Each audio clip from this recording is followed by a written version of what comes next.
Welcome students. आज हम आपकी व्याकरण पुस्तक व्याकरण कुंज के पाठ 13 वाक्य को पढ़ेंगे। वाक्य को इंग्लिश में सेंटेंस बोला जाता है।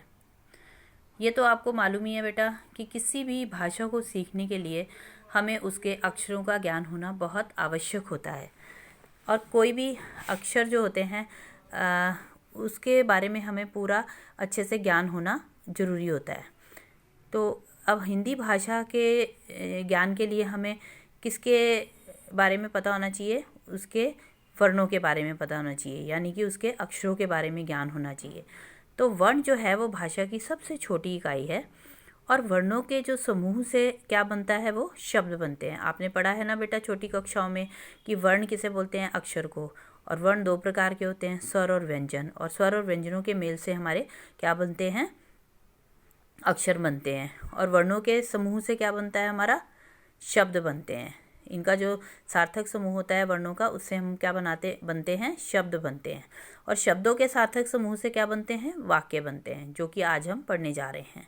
तो वाक्य के सभी पद मिलकर पूर्ण अर्थ प्रकट करते हैं। जो हमारे वाक्य के अंदर जितने भी हमारे शब्द प्रयोग किए जाते हैं वो सारे के सारे मिलकर एक अर्थ को प्रकट करते हैं, पूरे अर्थ को प्रकट करते हैं। तो शब्द जब वाक्य में प्रयुक्त होते हैं उन्हें हम पद कहते हैं। वैसे जो शब्द होता है अगर वो अकेला लिखा जाता है और उसका कोई मीनिंग होता है तो वो इंडिपेंडेंट कहलाता होता है, लेकिन जब वो वाक्य के अंदर, सेंटेंस के अंदर उसको हम यूज़ करते हैं तो वो क्या कहलाता है? पद बन जाता है। फिर वो उस वाक्य का पद बन जाता है। तो अतः हम इसकी डेफिनेशन क्या कहेंगे? सार्थक पदों का ऐसा समूह जो पूर्ण अर्थ तथा भाव को स्पष्टतः अभिव्यक्त करे उसे क्या कहते हैं? वाक्य कहते हैं। तो इसके ये देखिए अब सेंटेंस लिखे हैं। हम सब भारत के नगरवासी हैं। ये एक वाक्य है, पूर्ण रूप दे रहा है, ये पूर्ण अर्थ दे रहा है हमारे को, ठीक है। नंबर 2, विद्यार्थियों को कठोर परिश्रम करना चाहिए। ये वाक्य भी हमारे को पूरा अर्थ दे रहा है।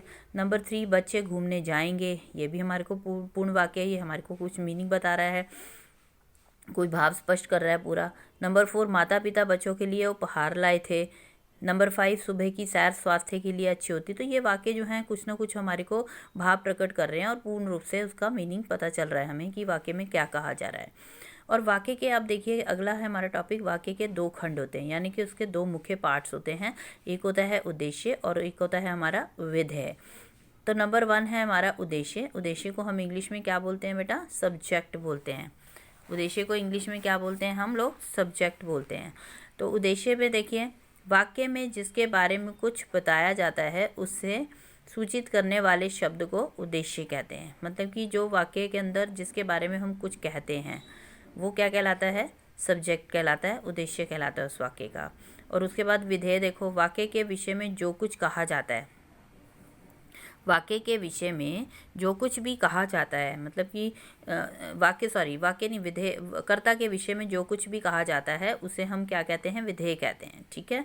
अब नंबर 1 पे देखिए सेंटेंस दे रखा है, परिश्रमी बालक पढ़ रहे हैं। अब इसमें क्या है? परिश्रमी बालक पढ़ रहे हैं। तो परिश्रमी बालक क्या है इसमें अंदर? ये आपका क्या है? उद्देश्य है। ये क्या है? आपका उद्देश्य है।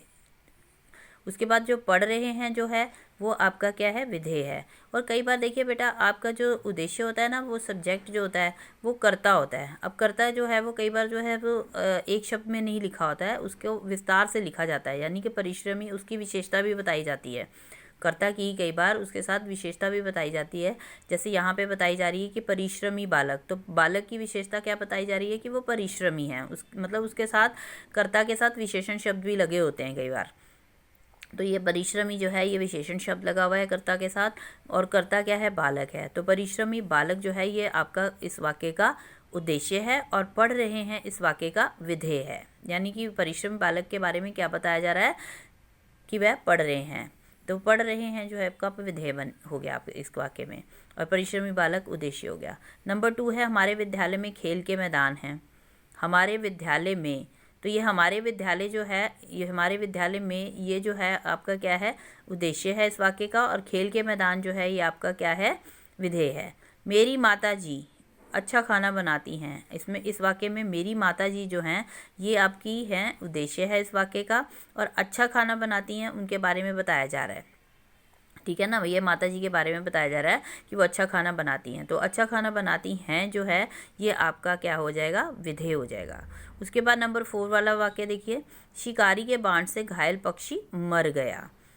शिकारी के बाण से घायल पक्षी मर गया। तो अब इसमें आपका आप इसमें उद्देश्य आपका क्या होगा बेटा, उद्देश्य होगा आपका शिकारी के बाण से। ठीक है, यहाँ ये आपकी ना बुक में पीछे आंसर्स जो पीछे इसका जो एक्सप्लेनेशन दे रखा है वो अगले पेज पे गलत दे रखा है। आपको जो शिकारी के बाण से तक का वाक्य लेना है ना, तो ये शिकारी के बाण से जो है ये उद्देश्य है, और घायल पक्षी मर गए जो हैं वो आपका विधेय में जाएगा। ठीक है, तो ये पीछे आपकी जो है ये बुक में आप अपनी करेक्शंस कर लीजिएगा। ठीक है, इसको आप कर लेंगे। जो फर्स्ट सेंटेंस है उसमें वो तो ठीक है, आपका परिश्रमी बालक पढ़ रहे हैं, ये आपका ठीक दे रखा है। उसके बाद नंबर 2 में है खेल के मैदान। खेल ये आपका पूरा गलत है, इसको आप करेक्ट कर लीजिए। हमारे विद्यालय में जो है वो आपका उद्देश्य होगा, और खेल के मैदान है जो है ये आपका विधेय में जाएगा। उसके बाद नंबर 3 में मेरी माता जी, ये ठीक लिखा है, मेरी माता जी विदेशी हैं और अच्छा खाना बनाती हैं, विधेय है। नंबर 4 जो है वो शिकारी के बाण से, ठीक है ना, शिकारी के बाण से घायल पक्षी जो है ये उद्देश्य में आ गया। और घायल इसको आप ना बाण से तक को आप उद्देश्य में लेंगे, और घायल पक्षी मर गया जो है वो विधेय में लेंगे। ठीक है बेटा, उसके बाद नेक्स्ट आपका टॉपिक है कि वाक्य के भेद। अब वाक्य के भेद जो हैं वे 2 आधारों पर करे गए हैं। एक तो आपका वाक्य का भेद जो है वो अर्थ के आधार पर किया गया है, और दूसरा भेद जो है वो आपका किसके आधार पर किया गया है, रचना के दृष्टि से आपका भेद किया गया है। तो अर्थ के दृष्टि से वाक्य के भेद कितने हैं, टोटल 8 भेद हैं। सबसे पहला आपका है विधानवाचक वाक्य, उसके बाद आपका है निषेधवाचक वाक्य, नंबर 3 है आपका प्रश्नवाचक, नंबर 4 संकेतवाचक, नंबर 5 संदेहवाचक, नंबर 6 इच्छावाचक, नंबर 7 आपका है आज्ञावाचक, और नंबर 8 है विस्मयादिवाचक वाक्य। सबसे पहले है हमारा नंबर 1 विधानवाचक वाक्य। विधानवाचक वाक्य को इंग्लिश में असर्टिव सेंटेंस भी कहते हैं। तो जिन वाक्यों में किसी वस्तु या स्थिति का हमारा बोध जो है वो सामान्य रूप से हो रहा होता है, वो आपके विधानवाचक होते हैं। जिन वाक्यों में किसी वस्तु या स्थिति का बोध जो है वो सामान्य रूप से हो रहा होता है उसे हम विधानवाचक कहते हैं। और इसके एग्जाम्पल क्या हैं, दे रखे हैं। नंबर 1 है सूर्य पूर्व से उदय होता है। नंबर 2 विद्यार्थियों ने कला प्रतियोगिता में हिस्सा लिया। नंबर 3 रमेश प्रतिदिन विद्यालय जाता है। नंबर 4 प्रधानमंत्री ने सूखाग्रस्त क्षेत्र का दौरा किया। तो ये सारे आपके जो हैं इसमें क्या है कि कोई भी किसी भी वस्तु या स्थिति का हमें सामान्य रूप से ज्ञान हो रहा है, तो ये आपके विधानवाचक वाक्य हैं।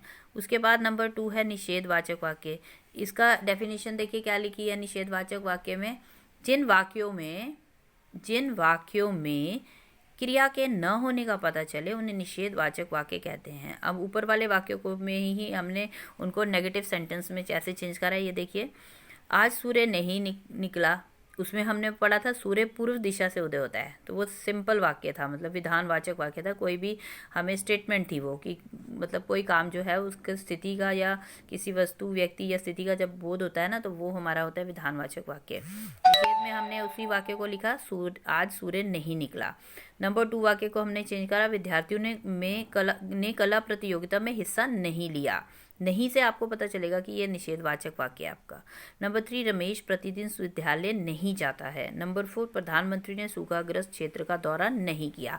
तो जहाँ पर जिन वाक्यों में आपको काम के न होने का बोध होता है वो आपके निषेधवाचक वाक्य होते हैं। उसके बाद नंबर 3 है आपका संकेतवाचक वाक्य। अब संकेतवाचक वाक्य में जिन वाक्यों में एक क्रिया का होना दूसरी क्रिया पर निर्भर रहता है, यानी कि कोई एक काम जो है वो दूसरे काम पे डिपेंड होता है, जहाँ जिन वाक्यों में वहाँ पे संकेतवाचक वाक्य आपके होते हैं। अगर तुम आते तो मैं अवश्य यह काम कर लेता।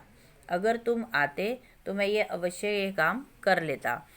ठीक है, अब एक काम दूसरे पे डिपेंड है, मतलब एक क्रिया जो है वो दूसरी क्रिया पे डिपेंड कर रही है। अगर परिश्रम करते तो तुम्हें असफलता अवश्य मिलती, मतलब एक काम दूसरे काम पे डिपेंड है। ठीक है ना। तो यदि वर्षा होती तो फसल अच्छी हो जाती। नंबर 4 यदि आप कह जाते तो मैं अवश्य आता। एक काम दूसरे काम पे निर्भर है। तो ये आपके संकेतवाचक वाक्य के पहचान है। उसके बाद नंबर 5 संदेहवाचक वाक्य में क्या होता है, जिन वाक्यों में संदेह या संभावना का पता चले, मतलब जहाँ पे कोई काम जो है वो डाउटफुल हो रहा है, जिन वाक्यों से हमें पता चले कि कोई भी काम जो है वो डाउटफुल है, तो वो आपके संदेहवाचक वाक्य होते हैं। शायद आज वर्षा हो, इट मीन्स उसकी संभावना है, हुई नहीं है, संभावना है। नंबर 2, उसे यह बात याद होगी या नहीं, ये भी आपको मतलब डाउटफुल है कि उसको ये बात याद होगी या नहीं। नंबर 3, अगर अब तक उसने काम कर लिया होगा, अब तक उसने काम कर लिया होगा, ये भी। और इन वाक्यों में एक चीज़ कई बार आपको ये भी होता है कि जब पीछे जो क्रिया शब्द लगे होते हैं ना, वो फ्यूचर टेंस के लगे होते हैं, यानी कि उसमें संभावना की जाती है कि कोई काम अभी होगा या नहीं होगा फ्यूचर में। अब तक उसने काम कर लिया होगा, संभवतः वह आ जाएं। जब जाएं वर्ड लगा है, उसमें होगा वर्ड लिया था, तो उसमें ऐसे वाक्यों में कई बार आपको फ्यूचर टेंस के क्रिया भी लगी होती है। नंबर 6 पे आपका देखिए है, अगला है इच्छावाचक वाक्य। जिन वाक्यों में वक्ता की इच्छा, आशा, आशीर्वाद, शुभकामना आदि का पता चलता है, उन्हें हम इच्छावाचक वाक्य कहते हैं। ठीक है, अब इच्छावाचक वाक्य देखिए कौन कौन से लिखे हैं उदाहरण। ईश्वर सबका भला करे, इसमें आप किसी के लिए विश कर रहे हो, है ना।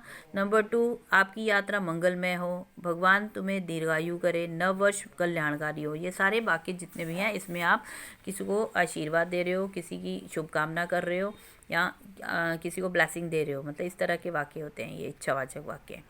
उसके बाद नंबर 7 है आज्ञावाचक वाक्य। आज्ञावाचक वाक्य कैसे होते हैं, जिन वाक्यों में आज्ञा या अनुमति का पता चले, जिन वाक्यों में आज्ञा या अनुमति का पता चले, वो आपका कौन से होते हैं, आज्ञावाचक वाक्य होते हैं। जैसे कमरे से बाहर चले जाओ, उदाहरण देखिए आपके जो लिखे हैं। नंबर 1, कमरे से बाहर चले जाओ। नंबर 2, घर के अंदर आओ। नंबर 3, अपने कमरे में बैठकर पढ़ो। नंबर 4, खाना खाकर पढ़ो। तो इसमें कुछ ना कुछ आप किसी को आदेश दे रहे हो, किसी को आज्ञा दे रहे हो, तो ये वाक्य आपके आज्ञावाचक हैं। उसके बाद नंबर 8 है विस्मयादि वाचक वाक्य। विस्मयादि वाचक वाक्य में आपको हर्ष, शोक, घृणा, आश्चर्य ऐसे भावों का पता चलेगा। मतलब इन वाक्यों से आपको किसी की मतलब कोई खुशी का पता चलेगा, हर्ष मतलब खुशी के बारे में पता चलेगा, शोक मतलब दुख का भावना प्रकट होगी, घृणा मतलब नफरती भावना होगी, आश्चर्य हैरानगी की भावना होगी। तो ऐसे वाक्य आपके विस्मयादि वाचक वाक्य होते हैं। और इसमें आपको विस्मयादि बोधक शब्द लगे होते हैं, उसके पीछे एक्सक्लेमेशन साइन होता है, उससे आप इनकी पहचान कर सकते हो। उसके बाद नेक्स्ट आपके हैं, अगला है रचना की दृष्टि से वाक्य के भेद। रचना की दृष्टि से वाक्य के कितने भेद होते हैं बेटा, इसके केवल 3 भेद होते हैं रचना की दृष्टि से, सरल, संयुक्त और मिश्रित। अब सरल वाक्य कौन से होते हैं ये देखिए, जिन वाक्यों में एक उद्देश्य, एक विधेय होता है, उसे हम सरल वाक्य कहते हैं। नंबर 1, मैंने खाना खा लिया है। नंबर 2, मोहन की माताजी इलाज के लिए दिल्ली आ रही हैं। नंबर 3, अध्यापिका ने बच्चों को कहानी सुनाकर लिखने के लिए कहा। नंबर 4, मेरे दादा दादी जी मुझे बहुत प्यार करते हैं। तो ये आपके सरल वाक्य हैं, इनमें एक उद्देश्य, एक विधेय होता है। ठीक है। नंबर 2 है हमारा संयुक्त वाक्य। अब जहाँ पे 2 या 2 से अधिक सरल उपवाक्य किसी योजकों से जुड़े होते हैं, तो जिन वाक्यों में एक से अधिक वाक्य होते हैं, उपवाक्य होते हैं, मतलब छोटे छोटे अलग अलग वाक्य होते हैं और वो योजक शब्दों से जुड़े होते हैं, तो उन्हें हम संयुक्त वाक्य कहते हैं। ठीक है। नंबर 1 उदाहरण देखो, आज मैं बीमार था इसलिए विद्यालय नहीं गया। तो यहाँ पे आपने देखिए, आज मैं विद्यालय था ये एक अलग से वाक्य है, और उसको दूसरा विद्यालय नहीं गया ये अलग से वाक्य, दोनों को किसने जोड़ा है, इसलिए शब्द। तो ये जो शब्द संयुक्त वाक्य जो होते हैं, ये आपके योजक शब्दों यानी कंजंक्शंस के द्वारा जुड़े होते हैं। योजक शब्द कौन से होते हैं, कंजंक्शन वर्ड्स। इसलिए, परंतु, ताकि, या, और, लेकिन, ये सारे शब्द जो हैं ये इनसे जुड़े होते हैं योजक शब्दों से। नंबर 2, मैं उसके घर गया लेकिन वह नहीं मिला। अब ये मैं उसके घर गया ये एक अलग वाक्य है, वह नहीं मिला ये अलग। दोनों को किससे जोड़ा है आपने, लेकिन शब्द से। तो लेकिन आपका क्या है, योजक शब्द है, इसलिए इसको संयुक्त वाक्य में गिनेंगे। नंबर 3, रमेश सुबह उठता है और सैर को जाता है। अब इसमें रमेश सुबह उठता है ये एक अलग से वाक्य है, सैर को जाता है ये अलग वाक्य है। दोनों को किस शब्द से जोड़ा है, योजक शब्द से और से। तो ये इसलिए ये आपका संयुक्त वाक्य है। नंबर 4 है, आप चाय पियेंगे या कॉफ़ी पियेंगे। ये दोनों अलग अलग वाक्य हैं, आप चाय पियेंगे और कॉफ़ी लेंगे, ये अलग अलग हैं। अब इनको किससे जोड़ा है, य से। तो ये जो संयुक्त वाक्य जो होते हैं ये योजक शब्दों के द्वारा जुड़े होते हैं, और ये इंडिपेंडेंटली अगर अलग अलग लिखे जाते हैं तो ये अपने पूर्ण अर्थ को प्रकट करते हैं, मतलब एक दूसरे पे आश्रित नहीं होते हैं। ये अगर इंडिपेंडेंट लिखे जाते हैं ना अलग अलग, तो भी ये पूर्ण रूप से अर्थ को प्रकट करते हैं। उसके बाद नंबर 3 है मिश्रित वाक्य। जिन वाक्यों में एक से अधिक उपवाक्य हों परंतु उनमें से एक उपवाक्य प्रधान तथा अन्य उपवाक्य गौण हों तो उसे मिश्रित वाक्य कहते हैं। तो इसमें क्या होता है, इसमें मिश्रित वाक्य में भी एक से अधिक उपवाक्य होते हैं, ठीक है। और जो एक इसमें क्या होता है कि प्रधान उपवाक्य होता है, ठीक है। एक प्रधान होता है और दूसरे जो होते हैं वो गौण होते हैं। गौण का मतलब उनका महत्व थोड़ा कम होता है, इसे हम मिश्रित वाक्य कहते हैं। उस लड़के को बुला लो जो सबसे लंबा है। अब किस लड़के को बुलाया जा रहा है, जो सबसे लंबा है। मतलब एक इसमें मेन वाक्य कौन सा है, उस लड़के को बुलाओ, और दूसरा है उससे जो लंबा है, जो उससे लंबा है। मतलब ये आपका आश्रित उपवाक्य है जो गौण है, मतलब उसकी कम इम्पोर्टेंस है। हर अध्यापक चाहता है कि उसके शिष्य अच्छे